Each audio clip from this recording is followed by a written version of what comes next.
Let's take a look at your little extramarital escapade, Julie. Let's list all the things a cheating wife says when she gets caught, shall we? There's the ever-popular, "I didn't mean or intend to hurt you." Yeah, sure, how do you think I'll feel when I find out? Next we have, "You did nothing to cause this." Really?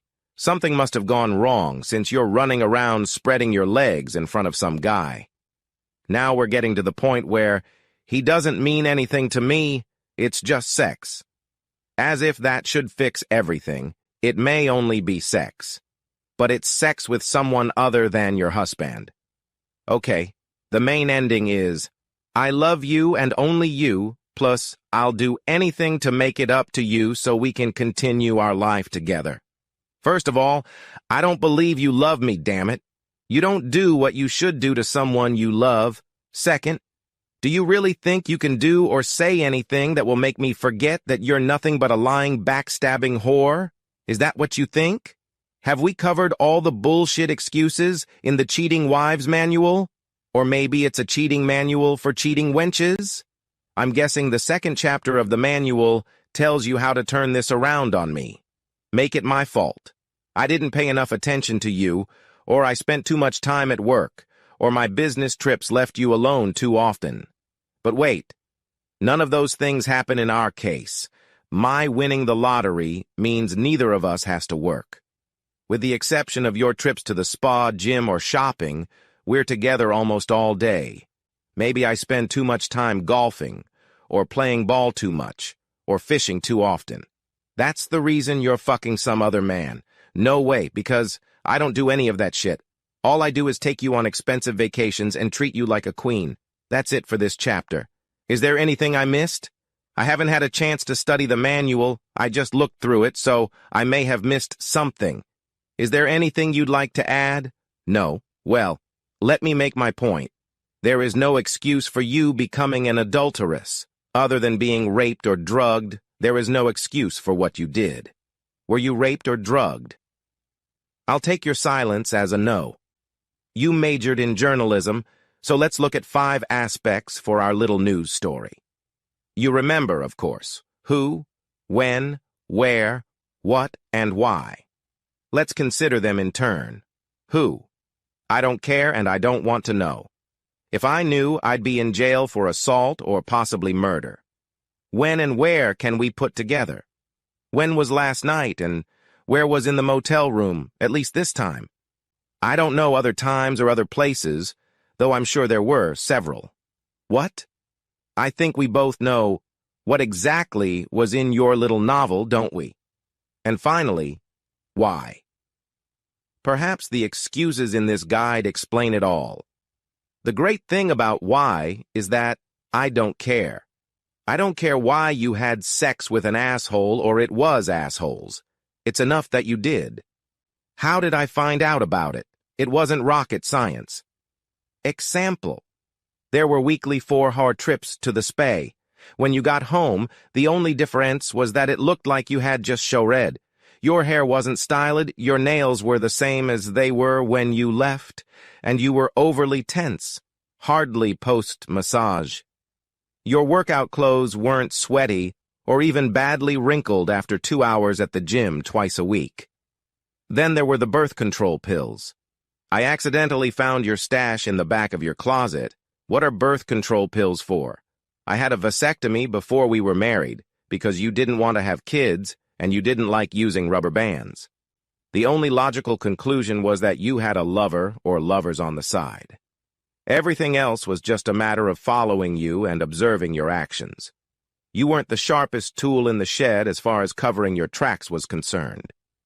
My first reaction, the first thing I wanted to do when I entered the motel room was to physically hurt you both. I wanted to beat the hell out of that asshole's head and slap you. But I stopped myself, thank God. If I'd started with him, I'm not sure I would have been able to stop. It'd be too much if I had to go to jail for that asshole. You were never in danger. I'd never hit a woman. But, hell, I was tempted. Kicking his ass and slapping you would have hurt you both, at least physically. But it wouldn't have hurt you the way it's hurting me right now. So here's the deal. Pack up your stuff and leave. Get out before I forget that I don't hit women. Don't call me, don't leave messages. Don't text me or try to see me. Lose my phone number, forget where I live, and forget you ever knew me. There will be no talking, no marriage counselors trying to justify why you acted like a cheater and help me get over it. No discussions or therapy to help me forgive you because I can't and won't. The divorce laws in this state are as big a piece of shit as you are. We don't have no-fault divorce, so no matter which partner screws up or how badly, they still get half of everything. There are several states where I could sue you for breach of contract. I wish we lived in one of them. Oh, I could sue your asshole lover, but he worked as a salesman. He hasn't worked in the last year. I assume that's how long you spent my money on him so he could get used to the lifestyle he wanted to lead. You'll get your share of everything in the divorce. Maybe that's what you wanted all along. I really don't mind if you get half of my money. I'll still have more than I'll ever be able to spend. What's pouring salt on the wound, what's freezing, is that you're going to get paid for ripping my heart out. Isn't that some bullshit? I wish there was some way to hurt you as badly as you hurt me. I wish I had some magic wand or phrase I could use to make you feel like the pile of shit you are. All I can think of is this. If you really love me like you say you do, your punishment is that you can't be with me. You can spend my money, but you'll grow old without me. Every time you go somewhere new and exciting or see something new, you'll realize that we could have enjoyed the trip and the adventure together. It probably won't bother you, but I like to think it will. I have to think that way. It's a defense mechanism. I'll tell you what will bother you. When your actions are publicized, and they will be publicized, I'll make sure of it, your reputation will precede you. No man in his right mind will want anything to do with you. There'll be plenty of men who will want to make you their personal prostitute, but no one will want a real relationship because of your track record. You'll have to go through life alone or with men who only want to use your body or my money. One last thing. I wouldn't count on dealing with that piece of shit you slept with. Apparently, he was involved in an altercation with a guy and got his ass kicked. During the ass-kicking, he was told that if he was in town the next day, it would happen again, and again, and again, until he left or until he died. You do realize this little town isn't big enough for the two of us, right? How do I know that? You remember a friend of mine, an ex-convict? Well, I told him my story. Apparently, he told the story to a friend, who told it to a friend, who told it to a friend, who told it to another friend, and the last friend was so upset he talked to your lover. That piece of shit left town yesterday. I guess he didn't think you were worth fighting for. Anyway, he couldn't hold you with a broken arm. By the way, I was playing poker with some friends when all this happened. I'm done talking. Like I said, pack up your stuff and leave. I'll be back in a couple hours, and you'd better go.